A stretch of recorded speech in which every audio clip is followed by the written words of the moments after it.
नजारा music recording studio Prabhunand आप सुन रहे हैं जख्मी तूफानी राजा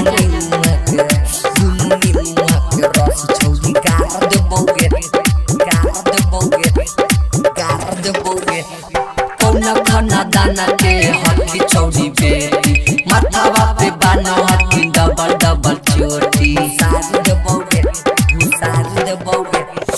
कौना खाना दाना के हकी चौड़ी बेटी माथावा पे बाना हकी डबल डबल चोटी है गे चढ़ली जवानी के गरमी झाड़ दे बोगे है गे चढ़ली जवानी के गरमी झाड़ दे बोगे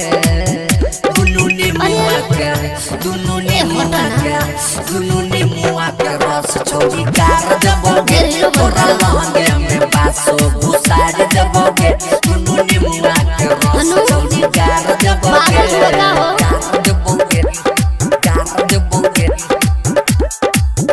दुनु ने मुआ के प्रभुनंद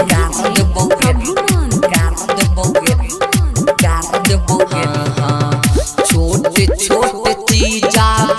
पर करी हो नहीं घुमाना गे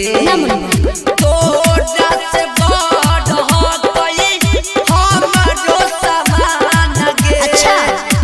तो का करबो छोटे छोटे चीजा पर करी हो नहीं घुमाना गे तोरा से बड़ हो गई हमरो समान गे अच्छा तहे गे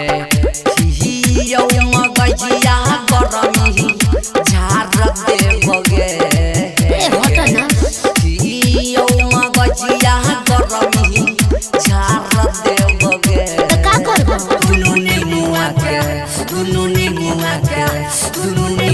के रस छोड़ी गार दे बगे तोरा लहंगे में बासो घुसार दे बगे दुनु ने मुआ के रस छोड़ी गार दे बगे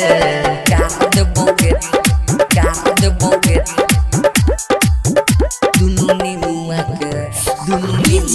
प्रभुनंद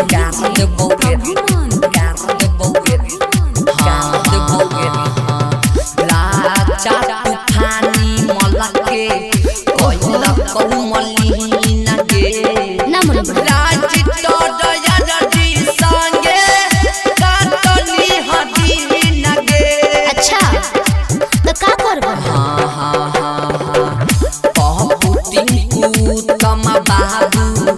कोइला कौमली नगे राज तो दया दी संगे काटली हदी नगे अच्छा गे ओ ये जगजिया तोता भारत दे बगे गे